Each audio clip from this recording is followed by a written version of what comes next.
Well, hello again from here at Whitley Park. Now I'm stood just in front of Newcastle United scouting HQ. And over my shoulder there's some white smoke. Does that mean a new signing is incoming this weekend before Monday night's deadline? No, it doesn't, guys. I know that's not what you want to hear, but it was the news I brought you yesterday in my Newcastle Confidential column. Newcastle now, post the sale of Miguel Almiron, well, they're closed for business. And Eddie Howe has just confirmed that inside there to us. There's been one or two murmurings. The players could still go. Lloyd Kelly, Matt Targett, Kieran Trippier. My information, backed up by Eddie just now, is that no, nobody will be leaving. But from your perspective, again, this is what you want to hear. Will anybody be coming in?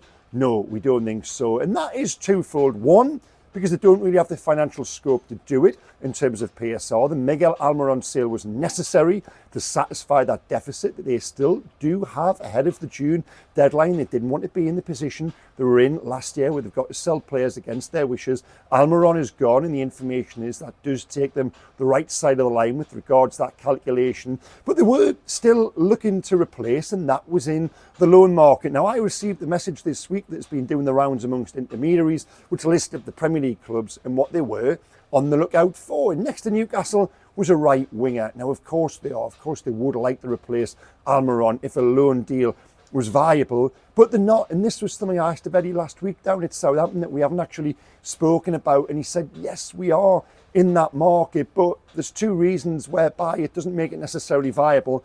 One, the cost. Loans aren't free. From a PSR perspective, loan deals can still cost an awful lot of money. And two, the players who are available in that market, well, they're not very good. And rather than bring in a bad player, I think you'd almost bring in no player at all and just maintain that spirit and that standard that they've got at the moment. We've seen in the past historically, Newcastle have brought in some bad players. They've signed some bad players, but they've also brought in some bad ones on loan, especially during that era 5, 6, 7 years ago under Mike Ashley, where it didn't really work. They wouldn't want to repeat that mistake, especially when you look at what they've got now in terms of that momentum in that standard and that feel good and that really elite level player who is dragging everybody else up with them. Sandro Tonali, Bruno Guimaraes, Alexander Isak, Anthony Gordon, the whole squad now it seems, and Jacob Murphy, others are the prime example. They're being dragged up, to use that phrase, to that level, and they're all performing now close to what you would say is an optimum. That is how they are winning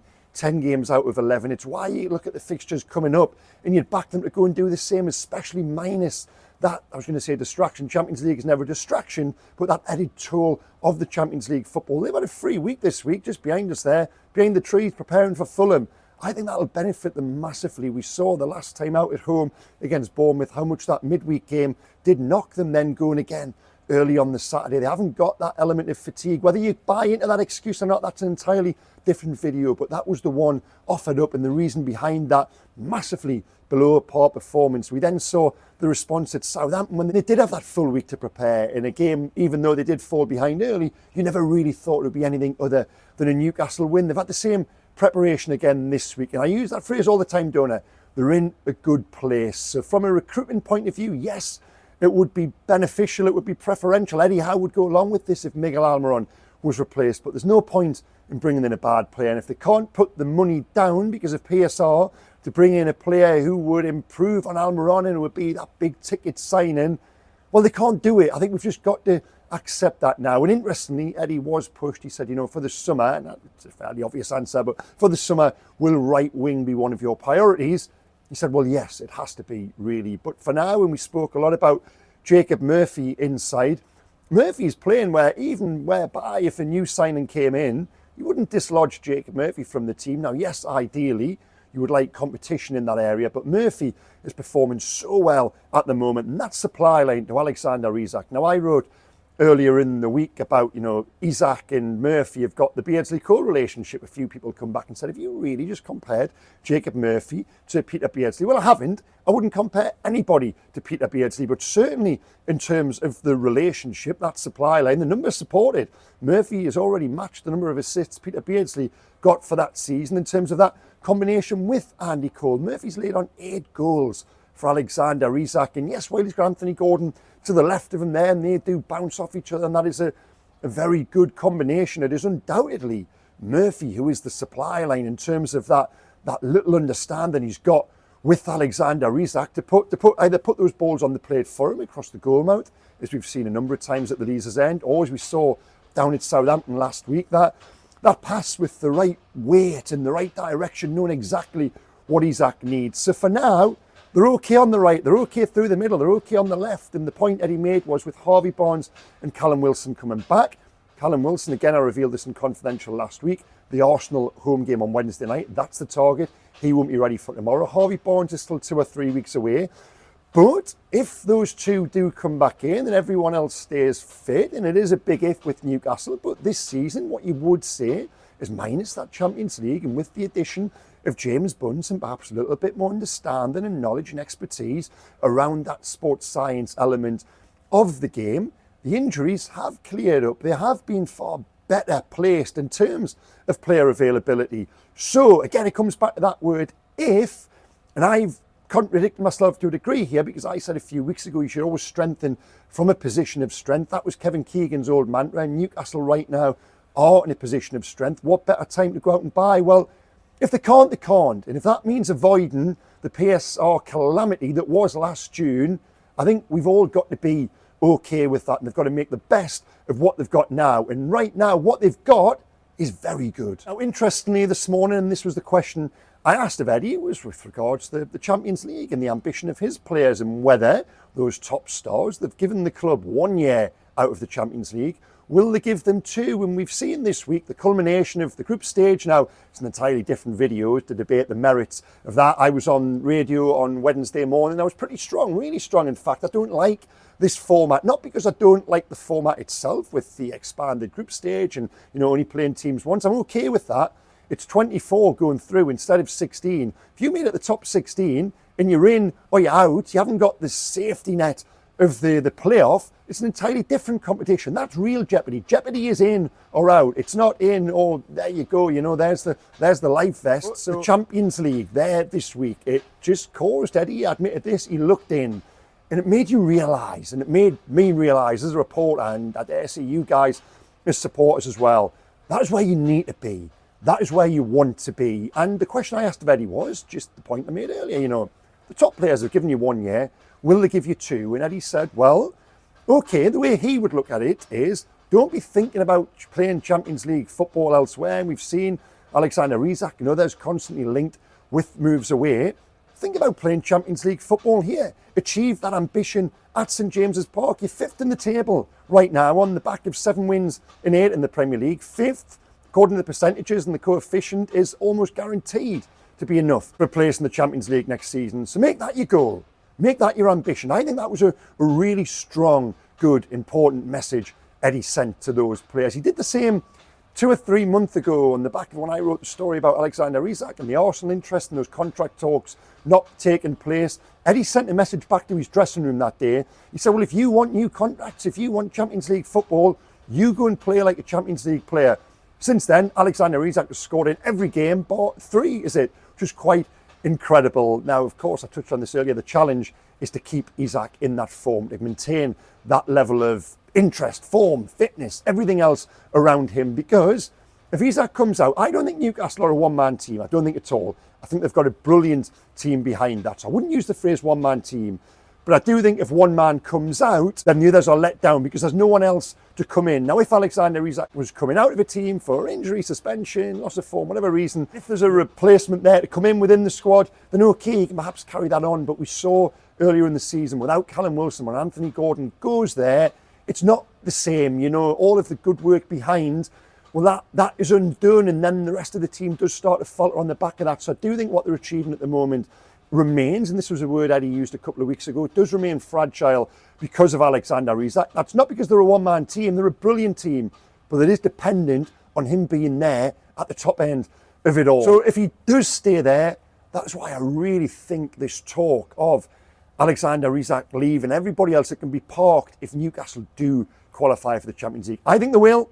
I think they're really well placed to do it in terms of the players, the manager, the schedule, everything around it is there for them to go and do it. And that was Eddie's message this morning. I thought it was really important. It's what I've written my stuff about for tomorrow. If you want to play Champions League football, do it now. Do it this season. Go and qualify with Newcastle. And to do that, they're going to have to go and beat the likes of Fulham at home tomorrow. We've seen those games at St James's already this season. Brighton, West Ham, Bournemouth.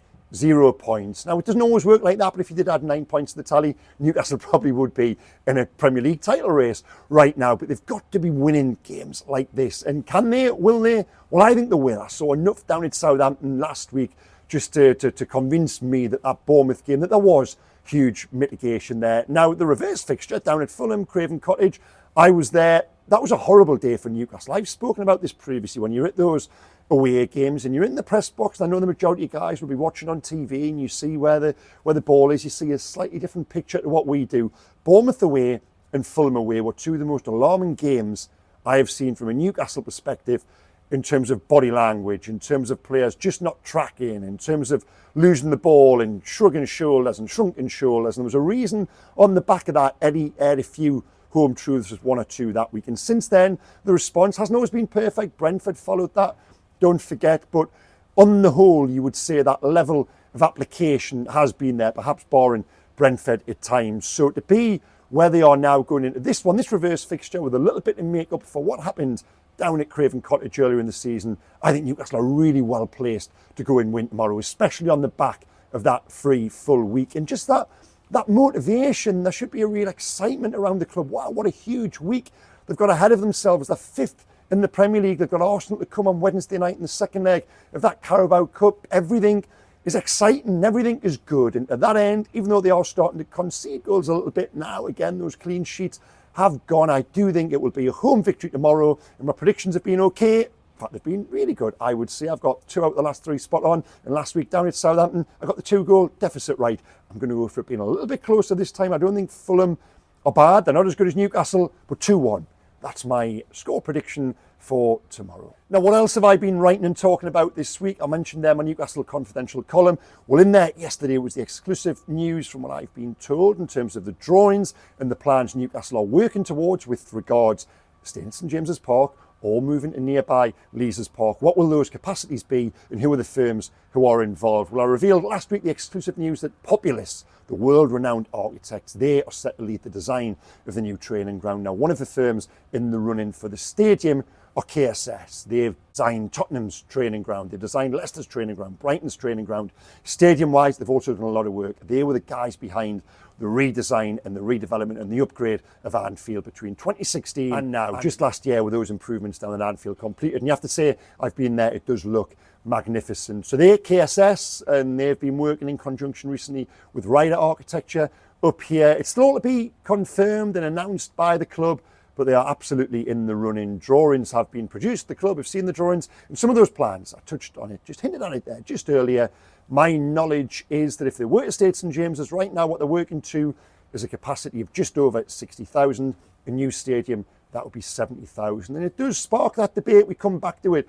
What is the optimum number? What number guarantees there are a few thousand locked out every week to maintain demand, to maintain the model? That might not be what you want to hear, but that is what the club are working towards. They don't want a number whereby everybody gets in. That might sound sad, but they don't want to have 70, 75. And then when it comes to the latter stages of the Champions League or Europa League group stage, or a cold Wednesday night at home to lower league opposition in the Carabao Cup, whereby there are empty seats, they've got to sell out every week. That is the business model they're striving for. And I've spoken about this before. My magic number for that would be around 65. I do think 60, going just over 60 at St James's wouldn't be enough. What it would do is it would protect the business model and allow them to drive up prices. Perhaps, again, that might not be what you want to hear. And it's a really emotional, sensitive, complex subject, and one we're going to have to debate even more so when these eventual findings and decisions are released. But for now, I'll just directly my Newcastle Confidential column.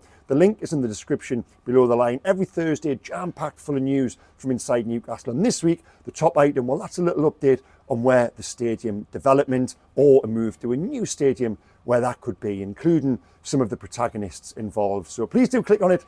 Please do follow through and sign up if you can. There was also a little bit of news in there about Sean Longstaff. I noticed again talk of a move to Everton had resurfaced this week. Well, my information is that Sean Longstaff has told the club that he wants to stay. And I understand that. I totally get that. There's a potential of a Carabao Cup final on the horizon if Sean Longstaff was to be part of that. And he probably is only one injury or suspension away from maybe coming into that midfield. Well, his legacy on Tyneside, that would be assured. I don't blame the player at all for wanting to stay. Now, the club, again, revealed this in the confidential column before Christmas. The club have invoked that one-year extension. That is to protect their value on him. Down the line in the summer, would we see Longstaff leave? Well, perhaps, yes, but for now, he's going to stay. He's going to fight for his place, and fair play to him for that. I think when he does come in, when he does feel that love, I was going to use the phrase a useful player. He's more than that. He's a very good player, as he showed during the last Carabao Cup run to the final when he scored the 2 goals in the semi-final. So Longstaff will be staying, and so too will Martin Dubravka and Willis Sula. Martin Dubravka, there's going to be a tweaking of his contract. He will stay until the end of the season at least. And Willis Sula, a little bit of loan talk in recent days, but how can they let Willis Sula go? Everything I've just spoken about there with regards to nobody to come in for Isak, given Callum Wilson is still out. Well, Willis Sula is the only other striker on the books. It would be madness to let him go out on loan. Even though for his development, you could make a case it might be the best thing. Eddie says, the best thing for him now is to stay here and be part of the squad and to continue that development. And Eddie didn't say this, but he's just got to be a body as well, and one they really do need. Well, that's it for me for now, guys. Hope you've enjoyed the video. Please hit like, comment, subscribe. Talk to me below the line in terms of that optimum capacity for St James's Park or a move elsewhere. What would the magic number be to protect the business model? What's the score on the subject of numbers going to be against Fulham tomorrow? And with regards players potentially going at the end of the season, is the safest way to safeguard against that? The best way is that to get the Champions League now. Do they need that? Will they get another year out of those players without the Champions League? It might not be what you want to hear, but I don't think they will from all of them. To that end, winning tomorrow and winning the week after and the week after and the week after, it's absolutely imperative. Okay, guys, I'll see you again from the stands, the terraces of St James's Park tomorrow, reflecting on what I think will be a home win. Okay, see you soon. Bye-bye.